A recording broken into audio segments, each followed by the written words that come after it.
Time to play the game. Time to play the game. It's all about the game and how you play it. All about control. And if you can take it, all about your debt. And if you can pay it, it's all about pain. And who's gonna make it? I am the game. You don't wanna play me. I am control. No way you can shake me. I am heavy debt. No way you can pay me. I am the pain, and I know you can't take me.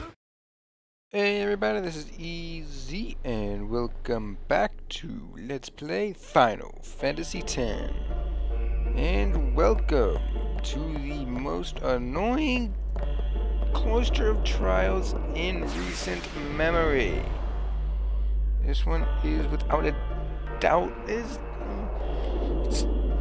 really hard if you don't know what you're doing. It's not the longest, there's one longer than this, but it is could be the most annoying thing in the world because you might not get everything you can get in this dungeon because of the way it is. But yeah, this is one of those stupid things that I actually mess up on because I'm retarded apparently. And yeah, you'll see how I mess up on that in a minute when we get to that part. I know you're all looking forward to watching me screw up. It's always fun to watch, isn't it, folks? Watching somebody who knows what they're doing make mistakes. Anyway, as I said before, this is an annoying dungeon. Not because it's long, it's actually a very, very short dungeon. It's just stuff you're required to do. It's a giant puzzle.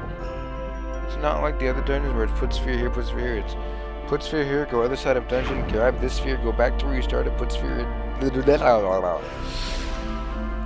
And yeah, you gotta take one of these out, put it in here to actually make a path appear to get you to where you need to go next. If you didn't do this part, you couldn't get to where you needed to go. And you'd be lost. And you'd be stuck, you'd start all over again.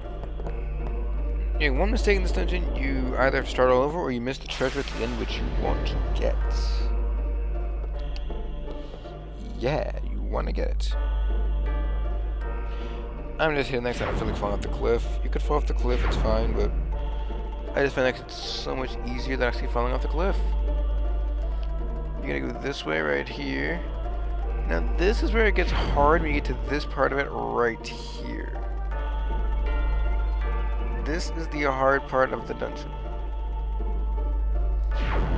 Because there's two paths you need to take. One at a certain time. And I butcher it. I think I actually do part of it right. No, I do it completely wrong. You need a Bevel sphere to go there, plus a glyph sphere to go into the back. So what does that mean? That means you have to go all the way back to the beginning of this part of the cloister and find where that glyph sphere is, or you cannot proceed. Ain't it just the worst? Now I line it up a specific way to know exactly how you're going to let it do. If you don't line it up right, you're not going to let it click where you need to click. Right here, I do believe I get this right. And yes, I do actually get this right. This is where the glyph sphere goes. So now I got the glyph sphere. Now when you get this glyph sphere, you open that door in the back you saw, and that gives you a destruction sphere. You have to go all the way back to this spot, put the destruction sphere where you put the glyph sphere from. You see what I mean by making this run into a giant circle on a very slow-moving platform. I despise this dungeon. I don't even call it a dungeon, it's a cloister. I despise it with a passion. And that says it nicely about I despise this thing. And now you gotta line it up again. It doesn't really matter how you line up this last one.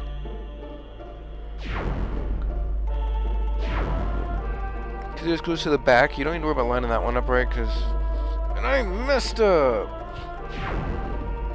Because I suck, so I messed up. Lovely! I hate messing on this dungeon because it's too damn long.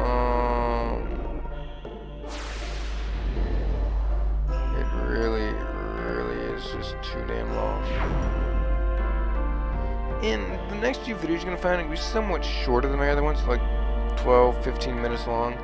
Why? Because I stopped in specific points for storyline purposes. I didn't stop because I wanted to, I stopped for storyline purposes. And I didn't want to cram all that into one giant episode, so I stopped shorter on some of them. So like I said, you will notice some episodes are shorter than my originals that were 20 minutes, 30 minutes long. And I just hope you enjoy them the same, that's all I gotta say.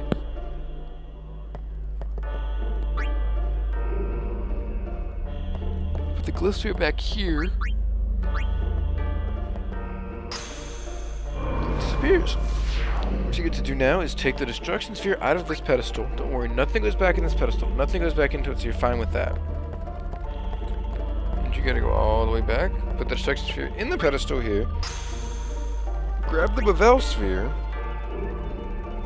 And then put that into there. And run around like the pedestal like an idiot, Titus. Yeah, that's the way to do it. Stupid idiot. That's redundant. If you're stupid, you're probably an idiot. Okay, and welcome to where I actually messed up yet. I don't believe so, at least. Now I get this part right. Shockingly, I get this part right. God.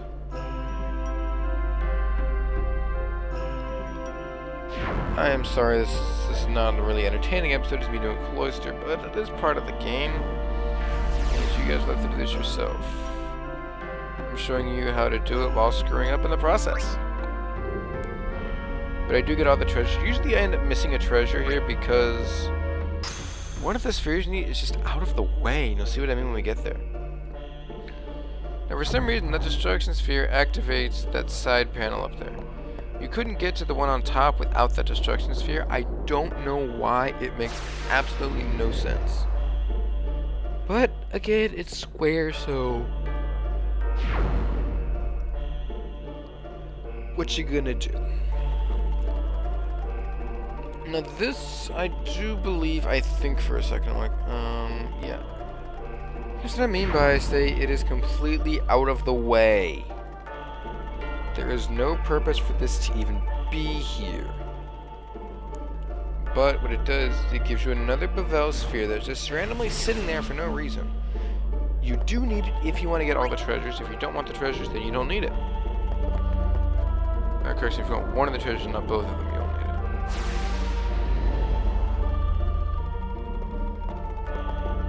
So, yeah, that was a colossal waste of time. I hate that. I really hate this dungeon for that reason right there. And this, I did this blindly, and I actually end up getting it right. I'm surprised on that. Usually I never get right if I do blind like that.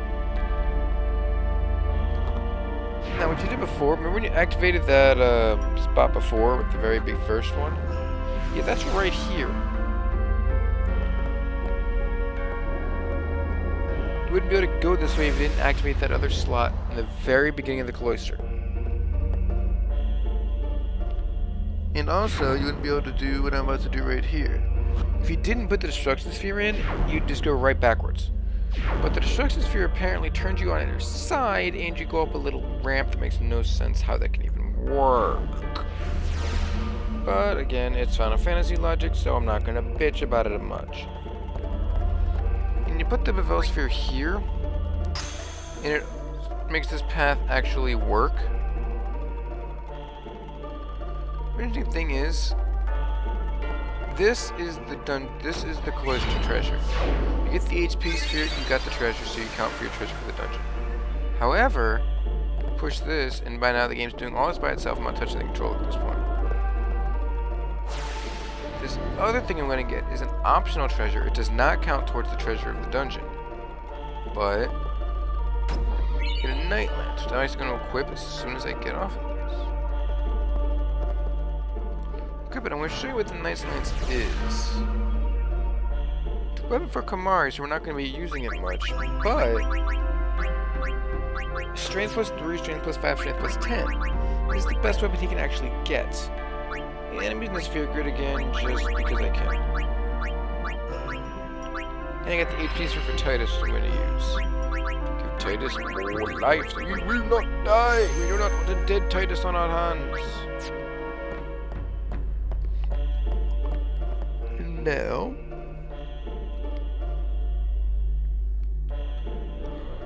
Yuna? Is she in there?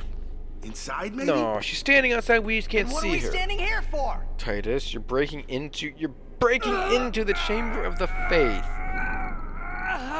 And you can't lift the door because you're weak. You can stuff your taboos! Nah, you deserve that, Waka. Shut your mouth. And the surprising thing is Kamari actually comes to help him. When he's been pushing him around like a ragdoll all game, and all of a sudden he comes to help him now. And wow, I'll never understand that one. You can see right here a little nod of approval for Kamari. Titus goes on in.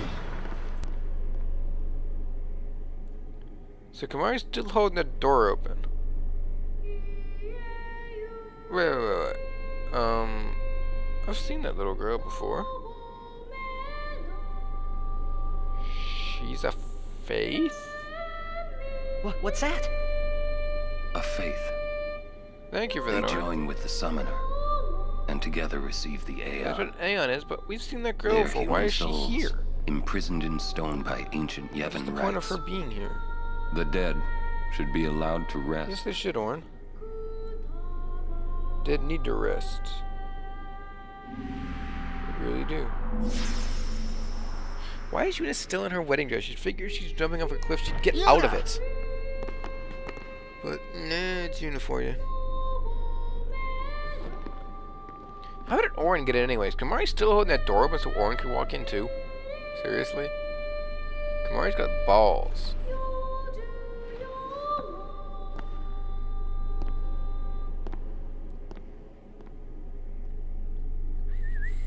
Wait! Don't come Why out! not? I want to get out. I don't like it in there.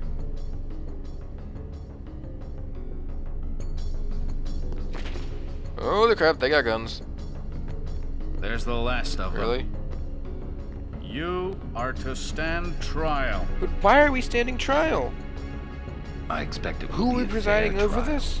And what will the verdict be? Find Of out course it will. in the next episode of Let's Play Final Fantasy X. God, I hate you, Keenock.